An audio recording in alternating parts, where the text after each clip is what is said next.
కుటుంబాన్ని, సోనియా గాంధీని, రాహుల్ గాంధీని ఎదుర్కొని ఏ దమ్ము ధైర్యము సత్తా లేని బీజేపీ పార్టీ ఇవాళ రాజకీయ కక్షతో 2014 నుండి ఈడీ కేసులు పెట్టి గాంధీ కుటుంబాన్ని ఉద్దేశపూర్వక ఇబ్బందులు పెడతా ఉంది.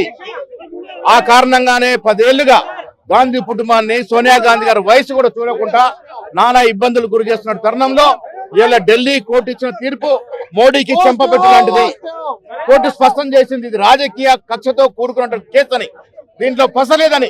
ఇప్పటికైనా మోడీ తన తప్పును తెలుసుకొని గాంధీ కుటుంబానికి క్షమాపణ చెప్పాలి, దేశ ప్రజలకు క్షమాపణ చెప్పాలి.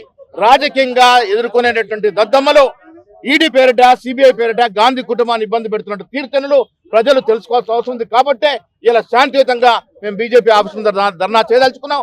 దేశ ప్రజలకి శాంతియుతంగా సందేశం ఇవ్వదలుచుకున్నాం. గాంధీ కుటుంబం మీద రాజకీయ కక్షతో మోడీ, అమిత్ షా నానా ఇబ్బందులు పెడుతున్న తీరుని దేశ ప్రజలు తెలుసుకోవాల్సిన అవసరం ఉన్నది.